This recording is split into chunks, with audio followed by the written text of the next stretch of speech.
எவ்வளவு விமர்சனம் வந்தாலும்,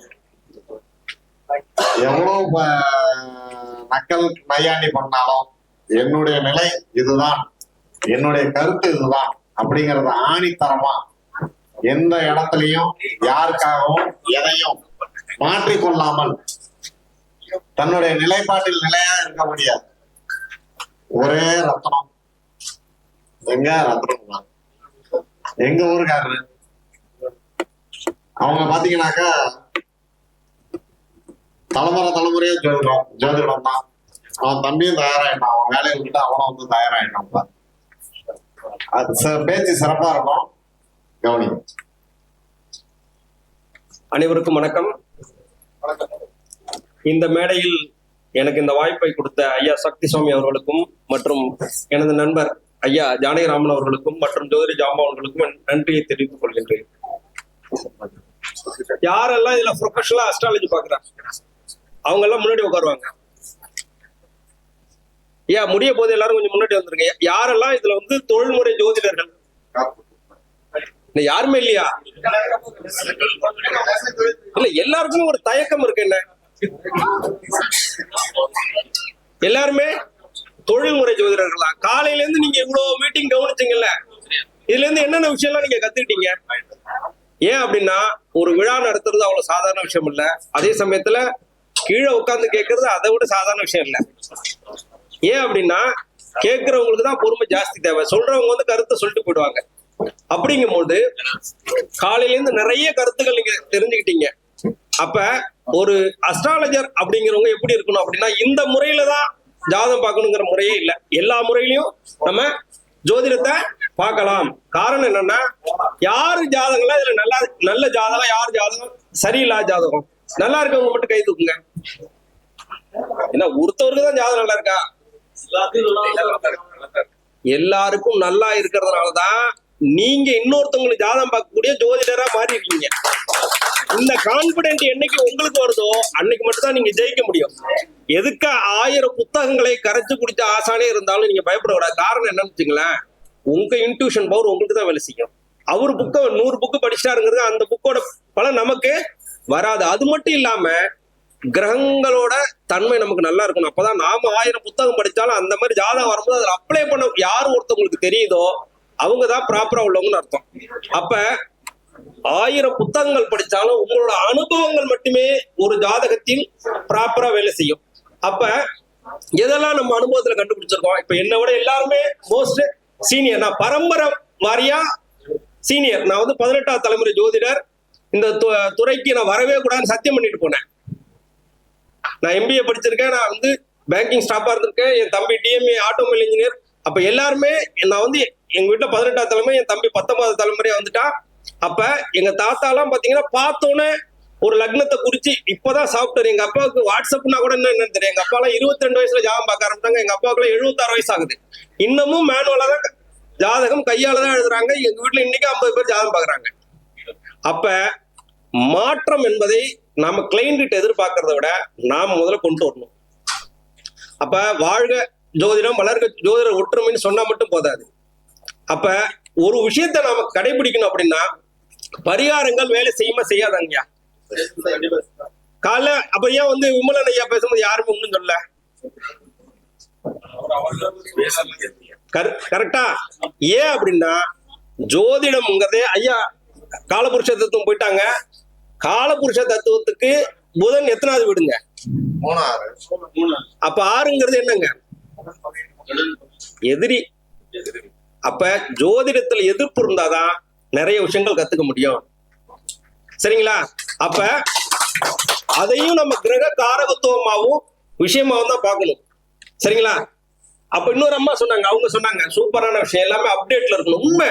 காரணம் என்னன்னா, அப்போ வந்து 5-6 தொழில் தான் இருந்துச்சு. இப்ப உங்கள்கிட்ட வரவங்க தன்னோட பையன் வந்து என்ன ஒர்க் பண்றாங்க, என்ன வந்து நான் படிக்கணும். ஏன்னா இப்ப 10th முடிச்சோடனே 11th 12th என்ன குரூப் எடுக்கணுங்கிறது கேட்க வந்துட்டாங்க.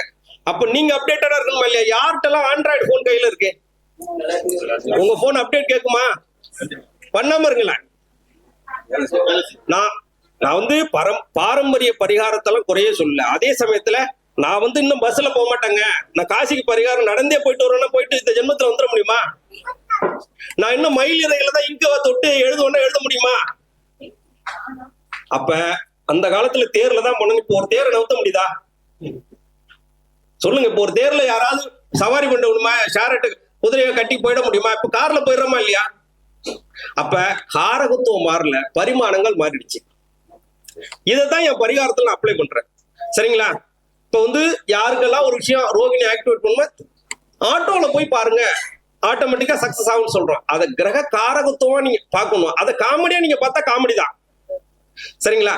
அப்ப ஒரு விஷயத்த ஒரு ஜோதிடங்கிற எல்லா விதம். இப்ப சரி, இந்த ஏன் வந்து ஐயா வந்து திருச்சியில எவ்வளவு ஹோட்டல் இருக்கு, ஏன் இந்த ஹோட்டல்ல செலக்ட் பண்ணி வச்சிருக்காங்க? என்னங்க ஹோட்டல் பேர்? என்னங்க சுவைங்கிறது? எதுல நம்ம டேஸ்ட் உணர்வோம்? நாக்குன்னு என்ன கிரகம்? அப்ப இங்க வச்சா ஜோதிடம் வளருமா வளராதா? நீங்க காலையில இருந்து வெறும் ஹோட்டல் சுவை சுவைன்னு தான் இருக்கு. இது யோசிச்சிருப்பீங்களா? இல்ல, நான் தான் யோசிச்சேன்னு சொல்ல வரல. நீங்க யோசிச்சிருப்பீங்களா? அதே போல ஒரு கிரகத்தை நாம இயக்கணும். நல்ல, அதாவது ஜாதக அமைப்புல இயற்கையாவே இருந்தா ஒரு கிரகம் நம்மள தானா இயக்கி கொண்டு போகும். இல்லைன்னா நாம உருவாக்கணும். சரி, அது எப்படி? எக்ஸாம்பிள், இன்சுலின் யாருக்கெல்லாம் சுருக்கலையோ அவங்க சுகர் கம்ப்ளைண்ட், அதை இன்ஜெக்ஷன் மூலமா நம்ம உள்ள செலுத்துறோம். சரிங்களா? அப்ப கிரகம் இயற்கையாவே, ஐயா இந்த ஐயா யாராவது வேற கலர் ட்ரெஸ்ல பாத்திருக்கீங்களா? சக்தி ஐயாவ? ஏன் அவரு சுக்கிரன் இயக்குறார். கையில் மோதிரத்தை பாத்தீங்களா? என்ன கரெக்டா? அப்ப நேச்சுரலாவே நாம ஒரு விஷயத்த எப்பவுமே நாம இன்னொருத்தவனுக்கு வழிகாட்டக்கூடிய நிலைமைக்கு வந்திருக்கோம். இன்னமும் நம்ம பஞ்சப்பட்டு படக்கூடாது. உங்க கிளைண்ட் யார்கிட்ட நீங்க 2000 கட்டு கொடுக்காம இருந்திருக்காங்களா? நம்ம தொழிலுக்கு பொதுவாவே ஏதாவது ரேட் பிக்சேஷன் ஒண்ணு இருக்கா? இல்ல. ரிட்டையர்மெண்ட் இருக்கா? இல்ல. இந்த வயசுல தான் பார்க்கணும் இருக்கா? இல்ல. அப்ப எல்லாரும் எவ்வளவு பெரிய தெய்வீக தொழில பண்றீங்க? என்னங்கய்யா? அதே மாதிரி டைம் லிமிடேஷன் இருக்கா? இப்போ நீங்க மத்தியானம் நீங்க 2 கிளைண்ட் பார்த்துட்டீங்க, மத்தியானம் சாப்பிட்டு தூங்கிட்டீங்கன்னா உங்களை யாராவது கேள்வி கேட்பாங்களா? அதே நீங்க ஒர்க் பண்ண சரி, அப்படியே நீங்க ஒரு பெரிய கவர்மெண்ட் ஜாப்லயே இருந்துட்டாலும் உங்களோட ரிட்டையர்மெண்ட் அப்ப எவ்வளவு சம்பளம் கிடைச்சிடும், எவ்வளவு பென்ஷன் கிடைச்சிடும். ஆனா நீங்க நினைச்சீங்கன்னா ஒரு மாசம் 2 லட்சம் ரூபாய் சம்பாதிக்கலாம், 5 லட்சம் ரூபாய் சம்பாதிக்கலாம். அப்ப கிளைண்ட் போய் புடுங்க போறோமா? குவாலிட்டி இருந்தா தானா கொடுப்பான். அப்ப அந்த குவாலிட்டிய இன்க்ரீஸ் பண்ணிடணும். ஏன்னா வெரைட்டியான கிளைண்ட்டை நீங்க பார்க்கணும். நீங்க என்ன எப்பவுமே தெரிஞ்சுங்க, 5ஆம் இடம் ஜாதகத்துல ரொம்ப முக்கியம். லக்னாதிபதிலாம் இல்ல, நான் லக்னாதிபதி கெட்டு போனவங்க, ஏன்னா எனக்கு லக்னாதிபதி எட்டல. அதனால நான் லக்னாதிபதி கெட்டு போனவங்க ஜாதகத்தை பூரா ரிசர்ச் பண்ணிட்டாங்க. அவங்க எல்லாம் மிகப்பெரிய ட்ரெண்ட் செட்டரா இருந்திருக்காங்க. விஜயகாந்துக்கு லக்னாதிபதி எட்டல. சினிமா துறை யாராவது விஜயகாந்த் மிஸ் பண்ணுவாங்களா? அவர் ஏதாவது வீணா போயிட்டாரா? லக்னா அப்படிங்கிறது நாம 5ஆம் இடம் நல்லா இருக்கணும். ஏன் அப்படின்னா புத்திஸ்தானம் அது வந்து பூர்வ புண்ணிய ஸ்தானங்கிறது புத்திஸ்தானம். எப்பவுமே நீங்க வந்து தானத்தில் சிறந்த அன்னதானங்கிறது நிதானம், பதட்டம் இல்லாம ஒரு விஷயத்தை நீங்க செய்யக்கூடியது 5ஆம் இடம். அப்ப 5ஆம் இடம் ஒரு மனுஷனுக்கு நல்லா இருந்துச்சுன்னா ஆட்டோமேட்டிக்கா நாம ஒரு விஷயத்தை கிரியேட் பண்ணிடலாம். அப்ப நீங்க எல்லாருமே 5ஆம் இடம் வளர்த்தவங்க தான். ஏன்னா ஜோதிடத்தை சூஸ் பண்ணிட்டீங்க. அப்ப இது உங்களை விடுமா? கான்பிடண்டா பலன் சொல்லணும். இப்ப என்ன ஆயிட போகுது? இப்ப என்னங்கய்யா ஏன் அப்படிங்கறத சொல்றேன். இப்ப வந்து மெடிக்கல் சீட் இன்னைக்கு எவ்வளவு போகுது? 20 எல்லாம் சியா 1C. டாக்டர்கிட்ட போய் யாராவது நீ தான் வந்து MBBS படிச்சிருக்கிய, என்ன பார்த்தோன்னு சொல்லுவாங்க எனக்கு என்ன வியாதின்னு. அவர் என்ன சொல்லுவாரு? போய் ஸ்கேன் எடுத்துட்டு வா, ECG எடுத்துட்டு வா, இந்த மருந்து 15 நாள் சாப்பிட்டுட்டு வா. ஏன் அப்படின்னா அவருக்கே அந்த வியாதி புதுசு. அந்த வியாதியோட சிம்டம்ஸ் எப்படி ஏறுதா இறங்குதான் 15 நாள் கழிச்சு வந்துதான் அடுத்துக்கு தகுந்த மாதிரி டோசேஜ் மாத்துவாரு, ECG எக்ஸ்ரே. ஆனா நம்மளால உன் வீட்டுல என்ன பெயிண்ட் அடிச்சிருக்கான், உன் வீட்டுக்கு பக்கத்துல உள்ள யாரு அம்மன் கோயில் இருக்கா, பிள்ளையார் கோயில் இருக்கா, அவங்க வீட்டை நீங்க முன்ன பாத்துருக்கீங்களா? நம்ம வாஸ்து சொல்ல முடியுமா? சொல்ல முடியாது. அவங்க வீட்டுல வாஸ்து குறை இருக்குன்னு. அவங்க கூட பிறந்தவங்க நம்மளால சொல்ல முடியுமா? சொல்ல முடியாதா? அவ இந்த ஜென்மத்தை விட்டுருங்க, போன ஜென்மத்துல அவன் என்ன பண்ணிட்டு வந்தான்னு சொல்றோமா இல்லையா? சொல்றோமா இல்லையா? அப்ப இதெல்லாம் எதை வச்சு சொல்றோம்? அப்ப நாம எவ்வளவு பெரிய தொழிலை செய்யறதுக்காக இறைவன் நம்மள வந்து கிஃப்டடா அனுப்பியிருக்காரு. அப்ப நாம எப்படி இருக்கணும்? சரிங்க, ஒரு பரிகாரத்தை பண்ணுங்க, நடந்தா பார்ப்போம். இப்ப யாராவது சொன்னீங்கன்னா யாராவது வருவாங்களா? சரிங்களா? அப்ப இப்ப காலைல விமலன் ஐயா கூட சொன்னாரு என்ன, 80 வருஷமா தான் நவகிரகம் வந்திருக்குன்னு. இப்போ எந்த கோயில் சொன்னாரு அவர் காலையில? கூடல் அழகர் பெருமாள் கோயில் 80 வருஷமாவது. எவ்வளவு வருஷங்கள் ஆயிடுச்சு. அப்ப ஒவ்வொரு காலகட்டத்தில் தான் இந்த விஷயங்கள் வெளிப்படும் இருக்கு. அப்பப்பதான் அது வெளிப்படும். அது மட்டும் இல்லாம இந்த ஐயா எனக்கு முன்னாடி ஐயா பேசுனாங்க, அவங்க சொன்ன மாதிரி பல கோவில்கள் இன்னைக்கு விளக்கெரியுது. எத்தனை பேருக்கு இந்த கோயிலோட காரகத்துவத்தை கொண்டு போய் சேர்த்தது யாரு? உண்மைதானே?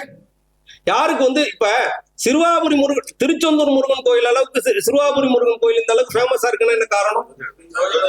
ஜோதிடர்கள் தான். சரிங்களா? திருச்ச சுத்தி எத்தனை கோவில் இருக்கு. அப்ப எல்லா கோவிலுக்கும் மக்கள் கூட்டம் குறையுதா? எல்லாரும் என்ன சொல்றாங்க, உச்ச பிள்ளையார் கோயில் மேல ஏறி இறங்கினா உச்சத்தை தொடலான்னு யார் சொல்லியிருக்கா? ஐயர் இங்க உட்காந்து எக்ஸ்பிளைன் பண்ணிட்டு இருந்தாரா இந்த கோவிலில் மேலே ஏறி இறந்து போறவர்களுக்கு இன்று முதல் வெற்றின்னு? அப்ப ஒவ்வொரு அஸ்ட்ராலஜரும் சொல்லக்கூடிய விஷயங்கள், பயன்படுத்தக்கூடிய விஷயங்கள், நீங்க தான் ஒரு விஷயத்த கிளைண்ட்டுக்கு ப்ரமோட் பண்றீங்க. அப்ப நீங்க எப்படி அந்த விஷயத்த பக்காவா கொண்டு போறீங்களோ அந்த மாதிரிதான் நடக்கும். நீங்க என்ன பாருங்க, உங்க பேரு உங்க ஜாதகத்தோட ஒத்துதான் இருக்கும். நான் நியூமராலஜி நீங்க ட்ரை பண்ணி பாருங்க. இப்ப பொன்னையாசாமி ஐயா இருந்தாங்க, அவங்க பேர் என்ன? பொன்னையா. பிரிங்க, ரெண்டா பிரிங்க. பொண்ணுன்னா என்ன கிரகம்? ஐயான்னா சூரியன். ரெண்டையும் சேருங்க, குரு சூரியன் சேர்க்கையா? இயற்கையா ஒரு உத்திராடம் வச்சிருக்காரு. சொன்னாரா? ஐயாவுக்கு செவ்வாய் வளர்த்துருக்கோம், சுக்கரனோட தொடர்பு இருக்கும். பாத்தீங்களா? காரணம் ஒவ்வொரு மனிதனுக்கு. ஐயா கால பிளட் சிவகுமார் இருந்தாரு பாத்தீங்களா? அவர் பேரே பாருங்க, பிளட் சிவகுமார். அவர் மேஷலக்னக்காரு, அனுஷனத்துல விருச்சிக ராசிக்காரு. இயற்கையாவே அவருக்கு முன்னாடி என்ன சேர்ந்துருச்சுங்க?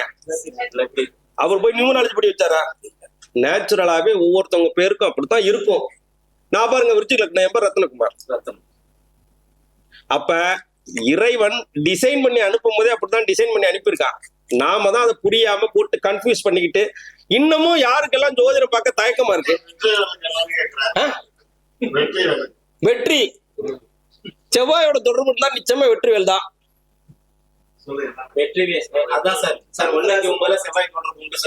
11ஆம் இடத்தோட தொடர்பு இருக்கு. ஏன்னா வெற்றி ஸ்தானம் எதுங்க? 11. நம்மளோட அபிலாஷைகளை நிவர்த்தி பண்ணக்கூடிய இடமும் 11ஆம் இடம் தான். சரிங்களா? நானும் பாவம்லாம் சொல்லிக்கல, நிறைய வீடியோ எல்லாம் பேசிருக்கீங்க, போலங்க. இப்ப 4ஆம் இடத்துக்கு நாமளும் ஜாதக அலங்காரத்துல சொல்லி ஒரு வித்தை சுபங்கள் சூழும் மண்மனை வியாபாரம் சொன்னீங்க சார்.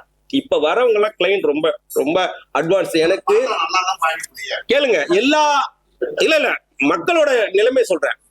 வரவங்களே எனக்கு இந்த ராசி நட்சத்திரம், இந்த திசா புத்தி, இந்த அந்தரம் போயிட்டு இருக்கு.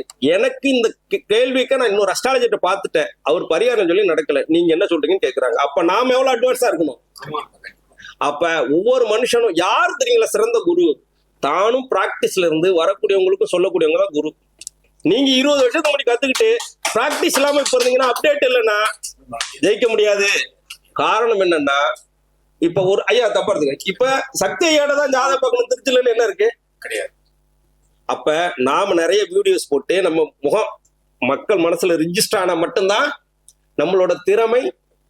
முன்ன ஊருக்கு ஒரு அஸ்ட்ராலஜர், தெரு ஒரு அப்படிதான் இருந்தாங்க. இப்ப யூடியூப்ல நீங்க போனீங்கன்னா ஆன்மீகம் பேசக்கூடியவங்க ஜோதிடம் பேசுறாங்க, ஜோதிடம் பேசுறவங்க கோயில் சம்பந்தமா பேசுறாங்க. மக்களே குழம்பிட்டான். யாரு திருப்பதி போகணும்னு ஒரு குரூப், நீ போனா கீழே போயிடும்னு ஒரு குரூப், பழனி முருகனே இல்லடா அவரு போகறா, அவரே ஒரு சிலையை வச்சுட்டாருன்னு ஒரு குரூப், காசி யாரு போகணும் யாரு போக கூடாது. சரி சரி, காசி ஜாதகம் இருந்துட்டு போட்டோம். அப்ப காசியில பிறந்தவங்களுக்கு எப்படி ஜாதகம் இருக்கும்? நான் பரிகாரத்தெல்லாம் தப்பு சொல்ல, காசிக்கு நிகரான ஓயாமேரி பரிகாரமே இங்கதான் இருக்கு. ஓயாமேரி சுடுகாடு இங்கதான் இருக்கு. அப்ப எல்லார் ஜாதகத்திலும் கேந்திரத்துல சனி பகவான் இருக்கதான் பாரு. 1 4 7 10 சனி பகவான் தான் இருப்பாரு. அப்புறம் 10 இருந்தா திக்பலம் எல்லாம் சொல்லுவோம், ரைட்டு. அப்ப காசியில பிறந்தவங்களுக்கு என்னங்க? இல்ல, நான் அவர்கிட்ட கேட்கலான்னு தான் பார்த்தேன், மத்தியானத்துக்கு மேல இருப்பாருன்னு பார்த்தேன். ஏன் அப்படின்னா, இப்ப டிவியில மட்டும் போயிட்டு ஐயா சொன்னார் மந்திராச்சலம் ஐயா, நான் ஒரு சட்டையை பிடிச்சிட்டேன், தப்பு கிடையாது. ஆனா அவர் பேசும்போது ஏதாவது ஒரு அஸ்ட்ராலஜர் பேசினாங்க, இங்க இல்ல டிவிலேயே சொல்றேன், ஒரு மனிதன் ஜோதிடத்தை எதிர்த்து பேசுறான், ஒரே ஒரு தனிப்பட்ட மனிதன். அங்க பாத்தீங்கன்னா அஸ்ட்ராலஜி டீம் அவ்வளவு இருக்காங்க. என்னங்க எல்லாம் ஆன்டி குரூப் தான். அப்ப ஒரு ஆளை இவ்வளவு பேர் எதிர்க்க முடியலையே, அப்ப யார் சொன்னது உண்மைன்னு ஆயிடுச்சு. அது காரணம் நாம சொல்லும் போதுதான் சொல்றது, வாழ்க ஜோதிடம் வளர்க ஜோதிடர்கள் ஒற்றுமை. ஏன் அப்படின்னா எதுக்கு உள்ளவனுக்கே தெரியுது. ஒருத்தர் ஜோதிடத்தை சயின்ஸுங்கிறாரு, ஒருத்தர் ஆன்மீகங்கிறாரு, ஒருத்தர் பிரசன்னம்னு சொல்றாரு. இப்ப என்னதான் இவனும் சொல்ல வரானு மக்கள் இப்படி எல்லாம் பேசுறாங்க. ஏன்னா நீங்க எல்லாம் ஜோதிடா இருந்து பண்ணா பப்ளிக்கா இருந்து பார்க்கக்கூடியவன். அப்ப என்ன ஒருத்தர் என்ன சொல்றாரு, ஜாதகத்துக்கும் ஆன்மீகத்துக்கும் சம்பந்தமே இல்லை. அவரே காலைல சொன்னாரு, அவர் தனுசு லக்னம், 9 கூடிய சூரியன் லக்னத்துல இருந்துட்டாரு. அவர் கோயிலுக்கு போகணும்னு அவசியம் இல்லை. ஏன்னா போன ஜென்மத்தோட டெபாசிட் இருக்கு, அவங்க அப்பா சேர்த்து வச்சுட்டாரு. அப்ப எல்லாருக்கும் இது பொருந்துமா? ஐயா எல்லாரும் வாய தோணுதான் நான் பேசுவோம், எல்லாம் வச்சுட்டேன், பொருந்தாது. அப்ப நம்ம ஜாதகத்தோட நம்ம அப்ளை, இப்ப எல்லா விதியும் ஒத்து போகுமா? இப்ப மூல நூல்கள்ல உள்ள விதி அனைத்துமே இப்ப பார்க்கக்கூடிய ஜோதிடத்துல ஒத்து போகுதா? அனுபவம் மட்டுமே சிறந்த ஆசான். சரிங்களா? அதே போல எப்பவுமே கான்பிடென்ட் ரொம்ப முக்கியம். நாங்க 101 சரி. அதனால எல்லாருமே நீங்க ப்ரொஃபஷனல் அஸ்ட்ராலஜர்னா யாருக்கும் பயப்படாதீங்க. ஏன் அப்படின்னா எல்லாரும் வயசுக்கு மரியாதைங்கிறது வேற, தொழில பயம்ங்கிறது வேற. மதிப்பு மரியாதைங்கிறது எல்லாருக்கும் கொடுக்கணும், அது வேற விஷயம்.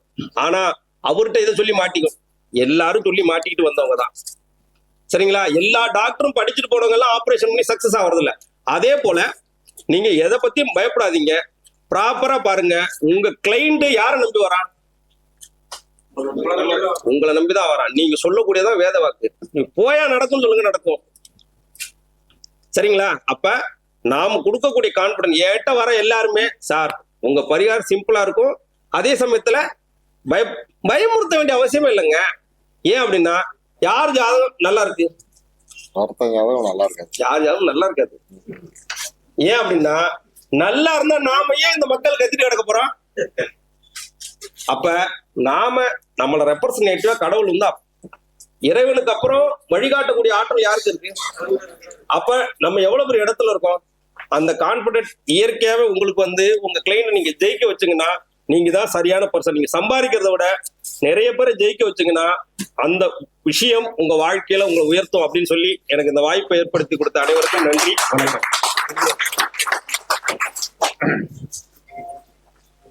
ரத்னம் இன்னும் விட்டோம்னா நல்லா பேசுவாங்களா? அருமையான பேச்சு. என்னங்க